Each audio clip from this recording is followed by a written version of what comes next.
یہ بڑا توجہ رکھنا ہے کہ ہمارا یہ آنے کا جو کانسیپٹ ہے وہ یہ ہے کہ حضور روحانی طور پر یا اللہ کی عطا کردہ طاقت سے جسم مثالی کے ساتھ، یہ بڑی خاص بات ہے کہ حضور اگر آنا چاہیں، اس لیے میں نے خواب کا معاملہ کر کے بات ختم کر دی، اور اس میں یہ کہ اگر حضور جسم حقیقی کے ساتھ اگر کہیں جانا چاہیں تو وہ ان کی مرضی ہے، یعنی مرضی ہے۔ یہ جو کہنا کہ ہر وقت حضور آ رہے ہیں تشریف، تو یہ روحانی طور پہ اس کو سمجھا جائے گا۔ جہاں بھی شاعر کہتا ہے کہ یا کئی دفعہ ہمارا ہوتا ہے کہ سجاؤ تم محفل حضور آئے بیٹھے ہیں، ہمارے علماء فرماتے ہیں اس سے بڑی احتیاط کی جائے کہ اگر حضور آئے بیٹھے ہیں تو پھر آپ کی حالت کیا بنی، آپ کس طرح نعت پڑھ رہے ہیں؟ اگر آئے بیٹھے ہیں تو اس وقت تو پھر حالات آپ کے بھی اس طرح ہوں۔ یہ ہو کہ حضور اپنی قبر منور میں جلوہ کریں اور ساری کائنات آپ کے سامنے ہاتھ کی ہتھیلی کی طرح ہے، اور آپ اگر دیکھنا چاہیں تو آپ کے لیے روحانی طور پر تو یہ ہے کہ ہر مسلمان کے دل میں ہر وقت اللہ اور اس کے رسول کا تذکرہ اور اللہ اور اس کے رسول کا تصور موجود ہے، اور اگر وہ موجود نہیں ہے تو پھر ایمان ہی نہیں ہے۔ حضور سرور دو عالم صلی اللہ علیہ وسلم کا ساری کائنات میں روحانی طور پر موجود ہونا یہ اس اعتبار سے ہے کہ مومن کے دل میں حضور ٹھیک بالکل صحیح۔ اس میں سوال کی طرف بعد میں ہوں گا۔ میں ایک پہلی جو چیز ایک اپنا کانسیپٹ وہ مولانا ان کا کانسیپٹ تھا روحانی طور پر، ہمارا اس حوالے سے کانسیپٹ یہ ہے کہ اللہ کے حبیب صلی اللہ تعالی علیہ وآلہ وسلم کو آپ کی روح پاک، اور اس کو حضرت محدث دہلوی نے بہت ڈیٹیل کے ساتھ مدارج النبوہ میں لکھا ہے، ملا علی قاری نے لکھا ہے، باقی بزرگان دین نے لکھا ہے کہ اللہ کے حبیب سرور کون و مقام میں روحانی تصرف، یعنی آپ کی روح کی یہ پاور ہے کہ آپ جسم مثالی کے ساتھ کہیں بھی جلوہ گری فرمائیں۔ تو قائد اعظم کی ہے، قائد اعظم نے جاگتی ہوئی حالت میں زیارت کی رسول اور حضرت امام جلال الدین سیوطی رحمۃ اللہ تعالی علیہ نے عالم بیداری میں، اور اس بات کو مولانا شیخ ولی تھانوی صاحب نے لکھا ہے اور دیگر بہت سارے لوگوں نے لکھا ہے کہ حضرت امام جلال الدین سیوطی کو 130 سے زائد مرتبہ حضور کی زیارت ہوئی، ملا علی قاری کو یہ 3 مرتبہ، اور اس میں 30 سے زائد مرتبہ عالم بیداری میں حضرت امام سیوطی نے رسول اللہ کو دیکھا، اور اس کے اندر بھی انہوں نے احادیث مبارکہ کے بارے میں سوال کیا، یا رسول اللہ یہ جو حدیث ہے یہ واقعتاً آپ سے یہ مروی ہے یا نہیں ہے؟ تو اب وہ جو حضور کو انہوں نے دیکھا تو یہ کیا تھا؟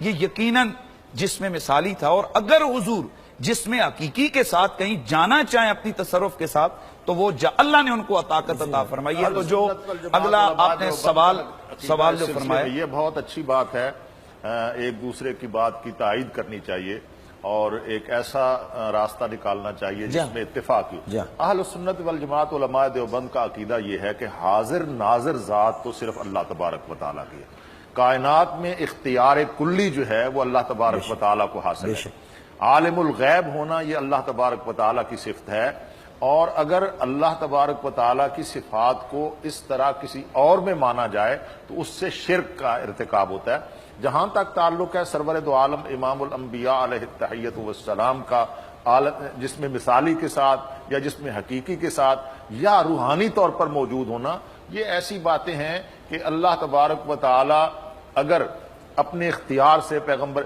ہونا تو یہی چاہیے کہ حضور سرور دو عالم اپنی مسند پر تشریف فرما ہوں، اپنے روضہ اقدس میں ہوں، اور ساری دنیا سے مسلمان سر جھکائے ہوئے اور پلکوں سے جھاڑو دیتے ہوئے پیغمبر دو عالم صلی اللہ علیہ وسلم کے حضور حاضری دیں، نہ یہ کہ اس بات کے لیے رہے کہ حضور صلی اللہ ہمارے پاس آئیں گے۔ حضور کی روحانی جو تاثیر ہے اور وہ میں سمجھتا ہوں کہ جہاں بھی وہ بہت اچھی بات کہی احسان دانش نہیں کہ جہاں نظر نہیں پڑی وہاں ہے رات آج تک، وہیں سحر ہوئی جہاں جہاں گزر گیا، یعنی حضور سرور دو عالم صلی اللہ علیہ وسلم کی نبوت اور رسالت کا جہاں جہاں سے گزر ہوا ہے وہاں روشنی ہے، اور جہاں نہیں گزر ہوا وہاں آج بھی تاریکی ہی تاریکی ہے۔ لہٰذا پیغمبر دو عالم کی ذات کو بحث کی شخصیت نہیں بنانا چاہیے، پیغمبر دو عالم کی ذات کے بارے میں اتفاق اور اتحاد اور ایمان اور روحانیت کی بات کرنی چاہیے۔ اور اس میں ڈاکٹر صاحب میرے خیال میں میرا خیال ہے کہ وہ اللہ کی عطا سے ہی ہے، اس طرف آ رہا ہوں۔ وہ ایک لفظ ماشاءاللہ بڑے پازیٹیو انداز سے، یہ بہت اچھی بات ہے کہ ہمارا میسج جو ہے نا عوام تک جانا چاہیے۔ ہم بھی اللہ کے حبیب کو جو حاضر اور ناظر سمجھتے ہیں، میں جملہ عرض کر رہا ہوں، وہ اللہ کی عطا سے سمجھتے ہیں. جس طرح رحمان اور رحیم اللہ ہے، رحیم اللہ ہے، رؤوف اللہ ہے، کلیم اللہ ہے، حسیب اللہ ہے، ظاہر اللہ ہے، لیکن باطن اللہ. کوئی بھی مسلمان ابھی اپنے گھر میں قرآن مجید کو اٹھائیں اور جہاں رسول اللہ کے صفاتی نام آخر میں لکھیں تو وہاں پر وہ دیکھیں گے کہ یہ ساری صفتیں اللہ کے رسول کے لیے بھی ہیں. واللہ رؤوف بالعباد لقد جاءکم رسول من انفسکم عزیز علیہ ما عنتم حریص علیکم بالمؤمنین رؤوف الرحیم. اب اللہ بھی رحیم ہے، نبی بھی رحیم ہے، اللہ بھی رؤوف ہے، نبی بھی رؤوف ہے، اللہ بھی رب ہے. اور یہ صفت حضرت یوسف علیہ السلام نے اپنے عزیز مصر کے لیے بھی استعمال کی. سورہ یوسف میں 2 مقامات پر یہ صفت ہے رب، یہ غیر اللہ کے لیے. اور ہمارے لیے اللہ تعالیٰ قرآن سورۃ الدہر میں فرماتا ہے انا خلقنا الانسان من نطفۃ امشاج نبتلیہ فجعلناہ سمیعا بصیرا. اب وہ السمیع البصیر اللہ بھی ہے اور ہمیں بھی بنا دیا. اس کا مطلب یہ ہے جو صفات اللہ میں ہیں ان کا ماننے کا معنی اور مفہوم اور ہے، اور وہی صفات اگر مخلوق میں مانی جائیں گی تو ان کے ماننے کا معنی اور ہے.